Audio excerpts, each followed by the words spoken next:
March 19, 2024, 11:34 p.m.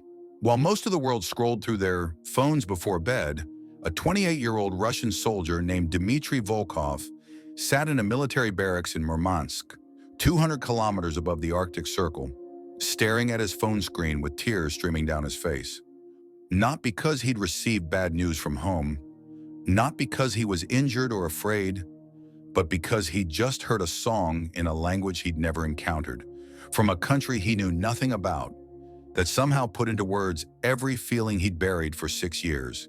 Within 48 hours, his video would explode across Russian social media, 15 million views. Within 2 weeks, Filipino musicians would be receiving thousands of messages from Russian soldiers.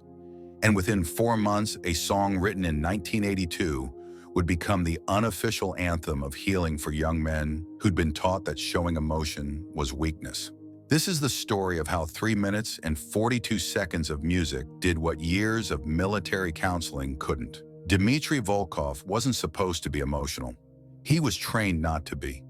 6 years in the Russian military, special operations, the kind of service where you don't talk about what you do, where you see things that stay behind your eyes when you try to sleep. His mother said he came back from his first deployment different, quieter, more distant. He'd visit home on leave and sit at the kitchen table like a stranger, answering questions in short sentences. "How are you?" "Fine." "Are you eating enough?" "Yes, Mama." "Do you want to talk about—" There's nothing to talk about. His younger sister Anya told their mother, "It's like Dmitri died and someone who looks like him came back instead. Russian soldiers don't cry. Russian soldiers don't break. Russian soldiers endure." That's just how it was, until March 19, 2024. Dmitri had been awake for 31 hours straight, not because of duty, but because sleep had become complicated. Every time he closed his eyes, his brain turned on like a machine he couldn't shut off. So at midnight, he did what millions do when they can't sleep. He opened YouTube. The algorithm suggested something random. Filipino soldier returns home, emotional reunion, 8 million views. He clicked, half paying attention. The video showed a Filipino soldier at an airport, his family waiting. When he walked through arrivals, his mother collapsed crying. His father broke down. But what caught Dmitri's attention was the background music. A song playing softly, acoustic guitar, a male voice, raw and unpolished, singing in a language Dmitri had never heard. Something about it stopped him. He scrolled to the comments. "What's the song?" Hundreds of people had asked the same question. It's Anak by Freddie Aguilar, Filipino classic, about a son who left home, made mistakes, and a parent who never stopped loving him. Dmitri searched for it, found the original, posted in 1978. 127 million views. He clicked. The song started simple. Just a man and a guitar. Dmitri didn't understand the words, didn't know Tagalog existed as a language. But 10 seconds in, something in his chest cracked. By the first chorus, he was crying. Not the kind where you wipe your eyes and move on. The kind where your whole body shakes. Where you're not crying about one thing. You're crying about everything. Every moment he'd been too strong to break. Every time he'd swallowed pain because showing it felt like failure. Every phone call home where he lied and said he was fine. The song was in Filipino, but Dmitri understood every word. He played it again, cried harder, played it a third time. His roommate, Pavel, walked in, saw Dmitri sitting on his bunk, face wet, phone in hand. "Bro, what happened?" Dmitri couldn't speak, just handed him the phone. 30 seconds later, Pavel was crying too. Dmitri did something he'd never done before. He set up his phone, hit record, and filmed himself listening to the song. No explanation, just him sitting on his bunk in his military barracks, pressing play and letting the camera watch. The video was 4 minutes long, Dmitri crying for most of it. At the end, he looked at the camera, eyes red, voice rough. "I don't know what the song says. I don't speak Filipino, but I understand it completely. If you've ever served, if you've ever felt like you can't come home, even when you're home, listen to this. Thank you to whoever made this. He posted it at 1:23 a.m., then fell asleep for the first time in 3 days. When Dmitri woke up 8 hours later, his phone was on fire. 2,147 notifications. His video had been shared 127,000 times. The views were climbing: 4.2 million, 4.8 million, 5.1 million. But it wasn't just numbers. It was the comments.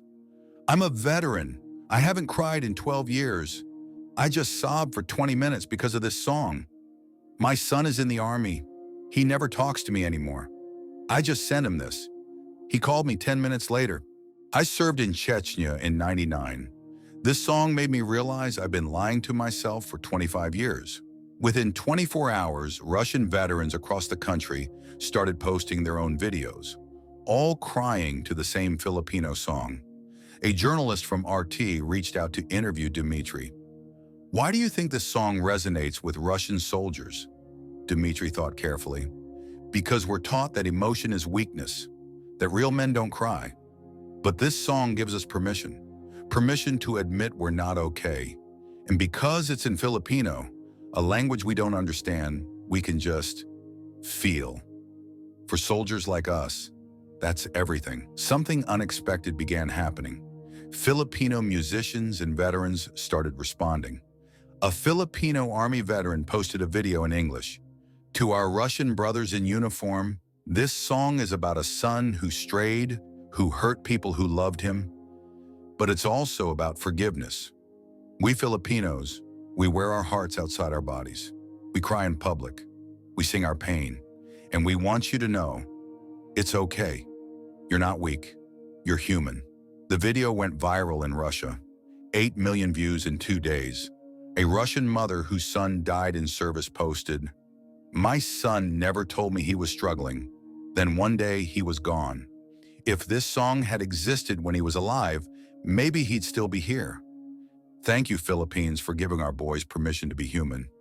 Filipino nurses in Russian hospitals reported soldiers coming in asking about the song, about Filipino culture. One nurse in Moscow said, "Before, patients barely looked at me. Now they ask me to teach them the lyrics. They say, 'You Filipinos know something we forgot.'" May 2024. The Russian Ministry of Defense did something unprecedented. They contacted the Philippine Department of National Defense with a proposal, a joint veterans mental health initiative using music therapy. Within 3 weeks, the program was approved. Healing Through Song, a Russia-Philippines veterans initiative.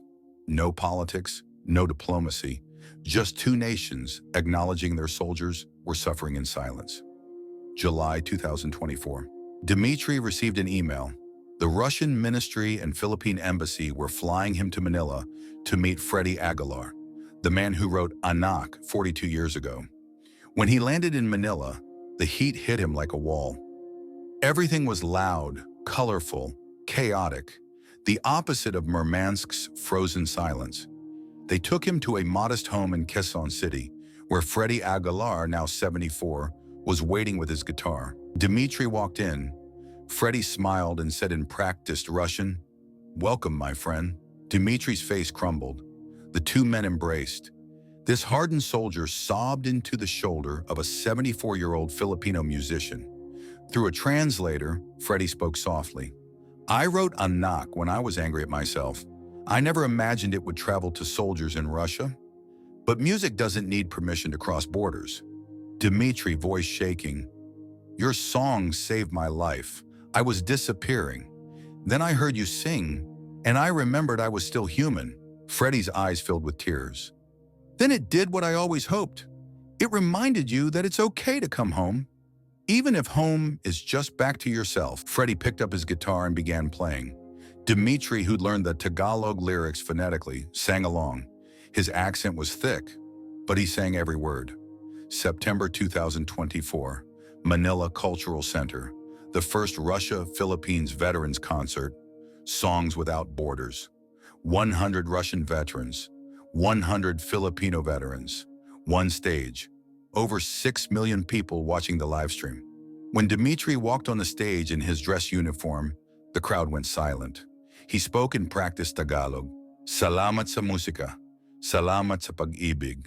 Salamat sa pagpapaalala sa amin na okay lang umiyak. Thank you for the music. Thank you for the love. Thank you for reminding us it's okay to cry. The crowd erupted.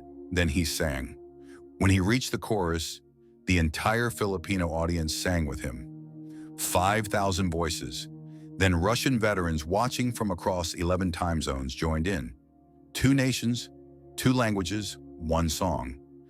Today, Dmitri still serves, but now he hosts monthly music circles in his barracks where soldiers sit together, play emotional songs, and talk. His mother says, "He calls me twice a week now. He tells me when he's struggling, and it's like I got my son back." Freddie Aguilar received thousands of letters from Russian soldiers. One reads, "I never met my father. He died in service. I thought strength was silence. Then I heard your song. Thank you for teaching me that strength is singing when everything tells you to stay quiet." There's now a plaque in Gorky Park in Moscow. Anak, a bridge between soldiers and humanity. Because this story was never about viral videos. It was about what happens when men trained to be unbreakable finally get permission to break.